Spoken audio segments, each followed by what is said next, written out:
মাসুম মাহবুব। দর্শক, ব্রেকিং লাইভে আবারও স্বাগত জানাচ্ছি আপনাদের। বেশ কিছু ব্রেকিং খবর থাকছে আজকের লাইভ সেশনে। প্রথম খবরটি হলো আয়াতুল্লাহ আলী খামেনিকে হত্যায় ভেতরে কে জড়িত ছিলেন, কাকে সন্দেহ করা হচ্ছে, কেন ইরান তার শীর্ষ ব্যক্তিদের রক্ষা করতে পারছে না। দ্বিতীয় গুরুত্বপূর্ণ খবর, ইরান এবার শত্রুর বুকে বড় রকম আঘাত হেনেছে। কোথায় কি পরিমাণ ক্ষতি হয়েছে, মার্কিন এবং দখলদার দেশটির কতজন নিহত হয়েছে সেই বিষয়টিও জানাবো। পাশাপাশি ইরান মার্কিন সবচেয়ে বড় যুদ্ধ জাহাজে আক্রমণ করার দাবি করেছে এবং ড্রোন ভূপাতিতের মতো ঘটনাও ইরান ঘটিয়েছে, সেই বিষয়টি আমরা জানাবো। দর্শক, প্রথম যে বিষয়টি আমরা শুরু করতে চাই সেটা হলো ইরানের ভেতরে বিশ্বাসঘাতক নির্মূল করতে কেন পারছে না ইরান। ইরানের সর্বোচ্চ নেতা তিনি যে বৈঠকটি করছিলেন, কয়েকটি সূত্র দাবি করছে যে তিনি একটা বাংকারের ভেতরে অবস্থান করছিলেন এবং সেই বাংকার থেকে তাকে তার কার্যালয়ে ডেকে আনা হয়েছে। তাকে যে ডেকে আনা হয়েছে এটা আমেরিকা কিংবা ইসরায়েল জানে কি করে? কে তাকে ডেকে এনেছে তার কার্যালয়, যেখানে ইরানের সর্বোচ্চ নেতার সাথে যে কেউ দেখা করতে পারেন না, অথবা দেখা করতে আসলেও তাদেরকে খুব সিকিউরিটির মধ্য দিয়ে আনা হয়। অনেককে চোখ বেঁধেও নাকি আনা হয়, যারা তার লোকেশন ট্র্যাক করতে না পারে। মানে ইরানের ভেতরেও শীর্ষ পর্যায়ের লোকদেরও চোখ বেঁধে আনা হয় যাতে লোকেশন অবস্থান বুঝতে না পারে। এরকম তথ্য কিছু কিছু আউটলেট দিয়েছে। তাহলে ইরানের সর্বোচ্চ নেতা একটা জায়গায় মিটিং করছেন, তার সাথে ইরানের সর্বোচ্চ 40 জন শীর্ষ ব্যক্তি একসাথে উপস্থিত। এটা আমেরিকা ইসরায়েলের কাছে তথ্যটা গেল কি করে? এই গেল কি করে, এটার উত্তর চলেন আমরা খুঁজতে শুরু করি, তাহলে অনেক কিছু বেরিয়ে আসবে।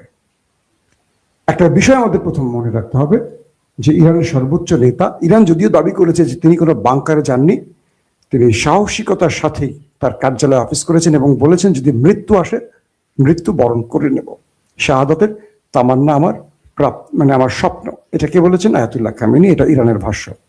তারপরও যখন একজন ব্যক্তি বোঝেন তার মৃত্যুতে একটা রাষ্ট্রের অনেক বড় বা একটা জাতির অনেক বড় ক্ষতি হবে, তিনি নিঃসন্দেহে এই বোকামির জীবন বেছে নেবেন না। এটা নিঃসন্দেহে আমরা বুঝতে পারি।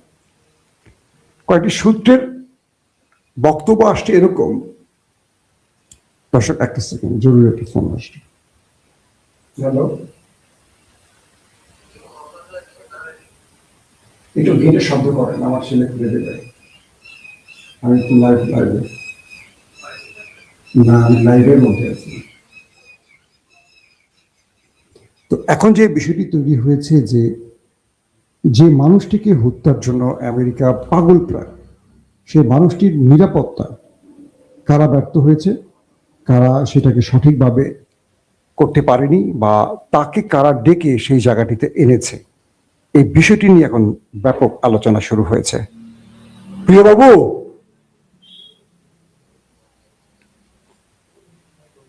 দর্শক, একটা ব্যাপার আমাদের একটু স্মরণ করে নিতে। আমি একটু আপনাদেরকে বিরক্ত করলাম, আমার একটা জরুরি ফোন এসেছিল হঠাৎ করে, সেটার জন্য।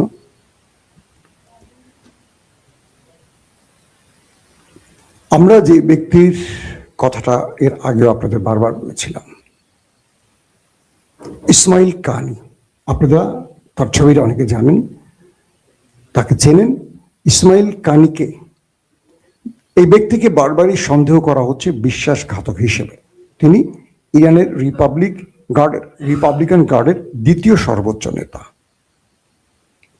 যখন হিজবুল্লাহর প্রধান শীর্ষ নেতা হাসান নাসরুল্লাহকে হত্যা করে দখলদার বাহিনী, তার 15 থেকে 20 মিনিট আগে এই ভদ্রলোকের সাথে মিটিং করে হাসান নাসরুল্লাহ। দেখেন কি সেন্সিটিভ একটা ব্যাপার, খেয়াল করবেন।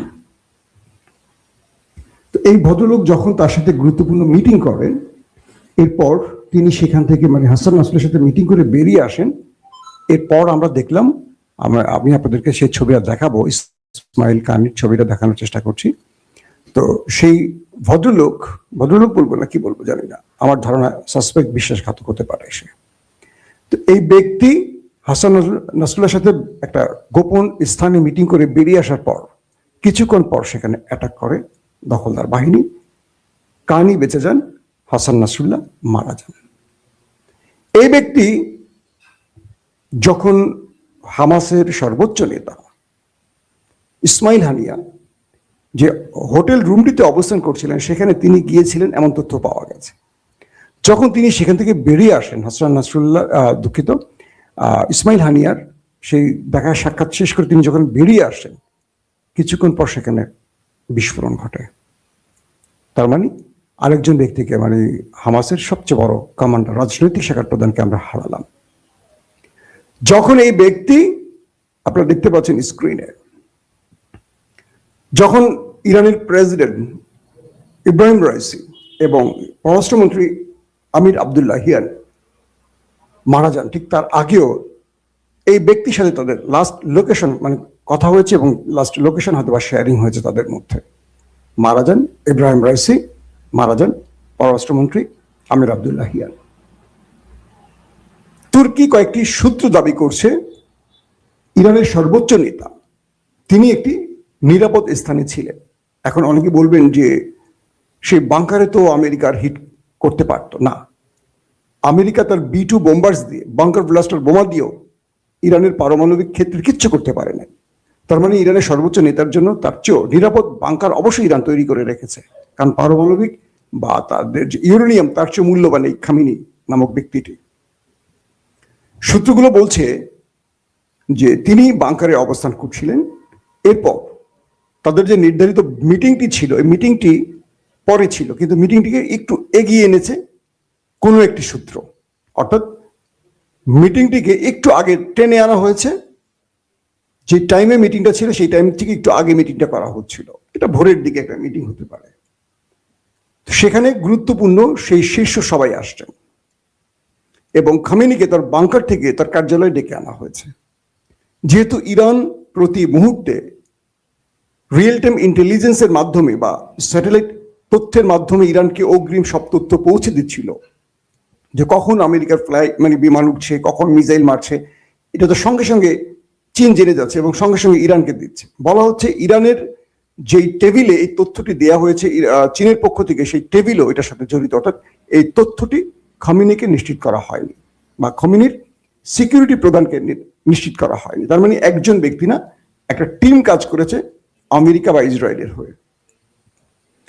তারপরে বলা হচ্ছে এই মিটিংয়ে এই মিস্টার কাইনি, যার নামটি বললাম আপনার ইসমাইল কিয়ানি, তিনি উপস্থিত ছিলেন, কিন্তু তিনি মিরাকেলি বেঁচে যান এবং বলা হচ্ছে তিনি ইন্টেলিজেন্স হেড। এখন এই ব্যক্তি ইন্টেলিজেন্স হেড, বলা হয় যে মানে head of Iran Republic Guard Quds Brigade, যেটা তার প্রধান ছিলেন, ইন্টেলিজেন্স হেডের তথ্য একটি পাওয়া গেছে। অর্থাৎ তিনি সেখানে উপস্থিত ছিলেন এবং তিনি বেরিয়ে গেছেন বা কৌশলগত কারণে সেখান থেকে তিনি অবস্থান পরিবর্তন করার পরই এই ঘটনাটি ঘটেছে, যাকে আপনারা স্ক্রিনে দেখতে পাচ্ছেন। প্রশ্ন হলো, একটা দেশের সিকিউরিটি সিস্টেম, গোয়েন্দা সিস্টেম কতটা দুর্বল হতে পারে? ইরান তার অনেকগুলো দুর্বলতা কাটিয়ে নিয়েছে, যে কারণে এবার আমেরিকা ইসরায়েল ইরানের ভেতরে আক্রমণ করতে গিয়ে সফলভাবে অনেক কিছু করতে পারেনি, সিস্টেম অকেজ করতে পারেনি। ইরান তার প্রত্যেকটা সিস্টেম অন রেখেছে, যে জন্য আমেরিকা ইসরায়েলের অনেক কষ্ট হয়েছে। কিন্তু আলী খামেনি তার অবস্থান পরিবর্তন করেছেন, বাংকার থেকে তিনি কার্যালয়ে প্রবেশ করেছেন, আগের টাইমটা পিছিয়ে টেনে সামনে আনা হয়েছে। তিনি কোন রুমটাতে কখন বসে আছেন, কোন পজিশন থেকে হিট করলে সবগুলো লোক মারা যাবে, এই তথ্যগুলো আমেরিকা বা ইসরায়েলের পাওয়ার কথা কি ভাবতে শুরু করেন। তার মানে ইরানের মধ্যে সবচেয়ে বড় বিশ্বাসঘাতকরা এই কাজটির সাথে জড়িত, কনফার্ম বলা যায়। অনেকে প্রশ্ন করবেন যে ভাই কি বলবো, যে এটা অন্য সিস্টেম, এটা রেডিও সিস্টেম, এটা আর্থকুইক সিস্টেম, এটা ওই সিস্টেম সেই সিস্টেম। বিজ্ঞানের অনেক ভাষা বলবে, আসলে বিজ্ঞানের ভাষা না। সবচেয়ে বড় জিনিস হলো, যখন ঘরের ভেতরে বিশ্বাসঘাতক থাকে তখন আমেরিকার কোনো পেগাসুস লাগে না, কোনো সাইবার কি বলবো হ্যাকিং সিস্টেম লাগে না, কোনো উপগ্রহ তথ্য লাগে না। তখন একটি মোবাইল সংকেতের মাধ্যমে অবস্থান নির্ণয় করা খুব সহজ হয়। ধরেন আমার 4 জন বডিগার্ড আছে, সবাইকে আমি বলছি যে আমার জীবনের প্রয়োজনে কেউ মোবাইল ইউজ করবা না, তোমরা সবাই এই মানে এই মোবাইল টাইপটা বা এটা তোমরা ব্যবহার করো, এটাতে আমাদের নিজের তৈরি। কিন্তু এর মধ্যে একজন জিপিএস অন করে রেখেছেন, কারণ তার সাথে আমেরিকার চুক্তি আগে থেকে আছে, কারণ সে আমার বডিগার্ড। তো তার অবস্থান মানে আমার অবস্থান বোঝা যাচ্ছে, এই তো। তো এই ব্যক্তিকে সন্দেহের তালিকায় রাখা হয়েছে। আমি সূত্র ধরে খবরগুলো দিয়েছি, এটা আমার বানানো বা মন গড়া তথ্য না। আপনার হয়তো আমি আজকে দিয়েছি, কাল পরশু থেকে এর নামটা দেখবেন আলোচনায় চলে আসবে। তো এখন এই পদ্ধতিতে ইরানের শীর্ষ নেতাকে বাংকার থেকে তার কার্যালয়ে টেনে আনা হয় এবং সেখানেই আঘাতটা করা হয়।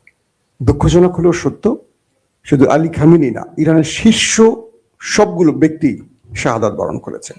সেনা প্রধান, আইআরজিসি প্রধান, গোয়েন্দা প্রধান, প্রতিরক্ষা মন্ত্রী, মানে একদম গুরুত্বপূর্ণ সব ব্যক্তি। এখন আপনারা হয়তো অবাক হবেন বা কষ্ট পাবেন যে ভাই তাহলে তো ইরান হেরে গেছে। না, বিগত 12 দিনের যুদ্ধে ইরানের টপমোস্ট 20 জনকে মেরে ফেলেছিল। সেখানেও আইআরজিসি, বিমান, নৌ প্রধানরাও ছিলেন। প্রত্যেকের বিকল্প ইরান কয়েক ঘন্টার মধ্যে তৈরি করে ফেলেছে। আমি বিশ্বাস করি ইরান এদের বিকল্প তৈরি করে ফেলেছে এবং তারা অপারেশন শুরু করে দিয়েছে। কিন্তু দুঃখজনক হলেও ইরান যুদ্ধের আগে তার বিশ্বাসঘাতককে শেষ করতে পারে না। আরো মানে দুর্বল বা দূরের বিশ্বাসঘাতকগুলো শেষ করেছে, এটা মোটামুটি কনফার্ম। কিন্তু সবচেয়ে কাছের বিশ্বাসঘাতকটাকে হয়তোবা নির্মূল করতে পারেনি বলে আজকে অনেক বড় মাসুল দিল ইসলামিক প্রজাতন্ত্র ইরান। দর্শক, খামেনিকে হত্যার পর আইআরজিসির নতুন কমান্ডার নিয়োগ হয়ে গেছে, আমরা শুনতে পেরেছি। সব সেক্টরে নতুন ব্যক্তি বসছেন এবং প্রেসিডেন্ট মাসুদ পেজেশকিয়ান অল্পতে বেঁচে গেছেন, কারণ তার উপরও অ্যাটাক হয়েছে। তিনি বেঁচে ফিরে জাতির উদ্দেশ্যে ভাষণ দিয়েছেন। এরপর তিনি বলেছেন, আমরা শত্রুকে ইতিহাসের সর্বোচ্চ মূল্য চুকাতে বাধ্য করব। ইরান তার জীবনের সবচেয়ে বড় আঘাত করতে যাচ্ছে। তারপরেই আমরা দেখলাম ইরান বৃষ্টির মতো অ্যাটাক শুরু করেছে। আমরা দেখেছি ইসরায়েল, এই একটু আগে আমি দেখলাম আমার চ্যানেলে আরেকটা সংকেত চলে এসছে, ওয়ার্নিং আসা পড়ছে পূর্বের একটা ভিডিওর নাম দিয়ে। কতক্ষণ টিকে রাখা যায় জানি না, আল্লাহ ভালো জানে, দোয়া করবেন। তো এখন যে বিষয়টি তৈরি হয়েছে যে ওই দেশটির মধ্যে ইসরায়েল বৃষ্টির মতো মিসাইল মারছে, ব্যালিস্টিক ভার্সেস হাইপারসনিক। কয়েকটি তথ্য দেখলাম, বেদ শিমের মতো কয়েকটি অঞ্চলে, হাইফা বলি, তেল আবিব বলি, বেদ শিম বলি, গুরুত্বপূর্ণ কয়েকটি জায়গাতে ব্যাপক ধ্বংসলীলার ছবি ইতিমধ্যে গণমাধ্যমে এসছে। এবং কয়েকটি গুরুত্বপূর্ণ আন্তর্জাতিক গণমাধ্যম দাবি করেছে এ পর্যন্ত সেই দেশটির বুঝছেন তো 12 জনের মৃত্যুর খবর পাওয়া গেছে এবং বহু লোক এখনো ধ্বংসস্তূপের নিচে আছে। এবং যারা জীবন বাঁচাতে বাংকারে আশ্রয় নিয়েছে, সেই বাংকারের মধ্যে হিট করেছে ইরান এবং সেই বাংকারের ভেতরে হিট করার কারণে বহু লোক তো মারা গেছে, পাশাপাশি ভেতরে অনেক লোক আটকে পড়েছে। মানে তাদের উদ্ধারের পর জানা যাবে মৃতের সংখ্যাটা কত। তার মানে এই সংখ্যাটা অনেক হওয়ার সম্ভাবনা বেশি। তারপরও তারা মিথ্যা বলবে, জাতিকে দেখাবে যেন আমাদের কিছু হয়নি। শুধু এটা নয়, বিভিন্ন জায়গায় ব্যাপক অ্যাটাক চলছে এখন পর্যন্ত। সিজিল মিসাইল দিয়ে আরো কয়েক ধরনের মিসাইল আক্রমণে পুরো নাচিয়ে ছাড়ছে সেই দেশটিকে। আর মধ্যপ্রাচ্যের মধ্যে সবচেয়ে বেশি আক্রমণ করা হয়েছে আরব আমিরাতে। এটাকে বলা হয় মুসলিম বিশ্বের বিস্ফোরা এবং সেই শত্রু রাষ্ট্রটির সবচেয়ে বিশ্বস্ত বন্ধু। এবং আরব আমিরাতে ফ্রান্সের সামরিক ঘাঁটিতে, মার্কিন সামরিক ঘাঁটিতে এবং সেই রাষ্ট্রটির বিভিন্ন ব্যবসায়িক হেডকোয়ার্টারে ব্যাপক অ্যাটাক করেছে আমাদের বন্ধু রাষ্ট্রটি। বলা হচ্ছে 250 মিসাইল শুধু আরব আমিরাতে মারা হয়েছে এবং 200-র অধিক ড্রোন হিট করা হয়েছে শুধু আরব আমিরাতে। তাহলে বোঝেন আরব আমিরাতের অবস্থা কি। পাশাপাশি কাতার, কুয়েত, সৌদি আরব, আর দ্বিতীয় সর্বোচ্চ হিট করা হয়েছে বাহরাইনে এবং জর্দানেও একইভাবে আক্রমণ চলছে। এবং আরবের মানুষরা বুঝতে পারছে, আরবের মানুষরা এখন তাদের রাষ্ট্রপ্রধানকে দায়ী করে বলছে যে তোমরা আমাদের মুসলিম ভাইদেরকে আমাদের শত্রু বানিয়ে এখন আমাদের হত্যা করাচ্ছ। তোমরা তাদের সাথে বন্ধুত্ব করছো যারা আমাদের শত্রু, আর তাদেরকে তোমরা মানে আমাদের ভাইদেরকে তোমরা মেরে তারা তামাশা দেখছো। এখন আরবের রাষ্ট্রগুলো টেনশনে পড়ে গেছে। বলা হচ্ছে অনেক রাষ্ট্রপ্রধান মোহাম্মদ বিন সালমান, মোহাম্মদ বিন জায়েদ, এরকম বড় বড় ব্যক্তিরা তাদের নিজেদের প্রাসাদ ছেড়ে আত্মগোপনে চলে গেছেন, সেটা বাংকারে বা মাটির নিচে কোনো করতে আল্লাহ ভালো জানে। তারা কেউ তাদের মূল বাসভবনে অবস্থান করছেন না, এমনও তথ্য আসছে বিভিন্ন আরবিয়ান আউটলেটে। তো সবকিছু মিলে ইরান যে খেলা শুরু করেছে বা যে পাগলামি শুরু করেছে বা যে ঝড়ের গতিতে অ্যাটাক শুরু করেছে, এতে করে মার্কিন 27টি মানে মার্কিন যুক্তরাষ্ট্রের 27টি সেনা ঘাঁটিকে তারা টার্গেট করেছে। 6টি রাষ্ট্র কিন্তু 27টি ঘাঁটি তারা টার্গেট করেছে। বলা হচ্ছে এই সংখ্যাটা আরো বাড়ছে। আমেরিকার পক্ষ থেকে এ পর্যন্ত তাদের বেশ কজন হাফ ডজনের মতো সেনা নিহতের তথ্য পাওয়া গেছে। আমেরিকা এই পর্যন্ত প্রথম তারা স্বীকার করেছে এবং তারা নিজেরাই বলেছে এই প্রথম ইরানের হাতে আমাদের প্রথম দফায় আসতে 3, এই কিছুক্ষণ আগে দেখলাম যে 5 বলা হচ্ছে, কারণ বেশ কজন আহত হয়েছে, নিহত হয়েছে। আর ইরান দাবি করেছে তারা মার্কিন প্রায় 250 সেনাকে ওপারে পাঠিয়েছে। এটা ইরানের দাবি, কারণ আমেরিকা আস্তে আস্তে সেটা স্বীকার করবে কিনা বাড়াবে কিনা সেটা সময়ের আলোকে বোঝা যাবে। পাশাপাশি আমেরিকা দাবি করেছে তারা ইরানের একটি যুদ্ধ জাহাজকে ক্ষতিগ্রস্ত করেছে অ্যাটাক করে। আর ইরান দাবি করেছে মার্কিন সবচেয়ে বড় অহংকারের যেই আব্রাহাম লিঙ্কন, এটাকে তারা টার্গেট করেছে এবং 4টি ব্যালিস্টিক মিসাইল ছুড়েছে তার উপর, এবং বলেছে তারা একটি যুদ্ধ জাহাজকেও উড়িয়ে দিয়ে মানে ডুবিয়ে দিয়েছে আমেরিকার। এটা কে বলছে? ইরান বলছে। পাশাপাশি মার্কিন ড্রোন ভূপাতিত করেছে এবং আজকে আমরা যে সময় লাইভটি করছি এখন পর্যন্ত ইরান বিভিন্ন সেক্টরে অ্যাটাক করে যাচ্ছে এবং ইরানের আইআরজিসির পক্ষ থেকে বা ইরানের প্রেসিডেন্টের পক্ষ থেকে সর্বোচ্চ প্রতিশোধের ঘোষণা চলে এসছে এবং সেই ঘোষণার পর থেকে ইরান তাদের যারা মারা গেছে সেই শোকটা ভুলে সেই শোক থেকে শক্তি সঞ্চয় করে এখন পাল্টা প্রতিরোধ করছে। একদিকে তাদের প্রতিরোধ ঠেকাতে হচ্ছে ইরানকে, দ্বিতীয় তাদের আঘাত করতে হচ্ছে, তাও কি বিশ্বের শক্তিধর অস্ত্রের মালিক 2টো দেশের বিরুদ্ধে। সঙ্গে আরব রাষ্ট্রগুলো, বিশ্বাসঘাতক বা ভীতু কাপুরুষ আরব রাষ্ট্রগুলো, সবচেয়ে মজার বিষয়টি দেখেন, যারা আমেরিকাকে পেট্রোডলার দিয়ে বাঁচিয়ে রেখেছে, আমেরিকার অর্থনীতিকে বাঁচিয়ে রেখেছে যে আরব, সে আরব আজকে দেখলো যে ইরানের কোনো মিসাইল থেকে তারা রক্ষা পাচ্ছে না। তাদেরকে যে প্যাট্রিয়ট থার্ড বা আরো উন্নত মানের আকাশ প্রতিরক্ষা সিস্টেম এরা দিয়ে রেখেছিল আমেরিকা, কিচ্ছু মোকাবেলা করতে পারছে না। সবচেয়ে ইন্টারেস্টিং ব্যাপার হলো এটাই যে আরবের টার্গেটগুলোতে, বিমান বাহিনীকে, নেভাল হেডকোয়ার্টারে, গুরুত্বপূর্ণ জায়গাগুলোতে, কাতার, কুয়েত, দোহা, আরব আমিরাত, দুবাই টার্গেট করে হিট করতেছে। একটা পর একটা মিসাইল ঢুকতেছে আর হিট করতেছে, ধাম ধাম ধাম ধাম করে মারতেছে তারা। কিন্তু আকাশ প্রতিরক্ষা সিস্টেম ব্যর্থ ইরানের অ্যাটাকের কাছে। তার মানে আরব এটুকু বুঝে গেছে যে তারা তাদের পাপের শাস্তি পেতে শুরু করেছে। যদি ইরান এটা বলবৎ রাখে আরো কয়েকদিন, এবং ইরান যদি শুধু মার্কিন ঘাঁটি না বিশ্বাসঘাতকদের হেডকোয়ার্টারে, রাজা বাদশাদের হেডকোয়ার্টারে মারা শুরু করে, আমার মনে হয় সবচেয়ে বাকিটা না বলি। তো এই পরিস্থিতিতে ইরান তার শেষ লড়াইটা করছে, মরণ কামড়টা দিচ্ছে, কোনোভাবে ছাড় দিচ্ছে না কাউকে। এবং পৃথিবীর একমাত্র দেশ রাশিয়া, চীনও যেটা সাহস করে নাই, ইরান সেই সাহসটা করেছে। আপনারা এখন হয়তো বলবেন যে ইরান কি করেছে এত বছর ধরে, কি করেছে? একমাত্র ইরানই তো তাদেরকে আঘাত করার সাহস করেছে। চারদিকে শত্রু, ইরানের মুসলিমরাই শত্রু, টেনে ধরছে পেছন থেকে, তারপরে যে চোখে চোখ রেখে আঘাত করছে, এটা কজনে পারে?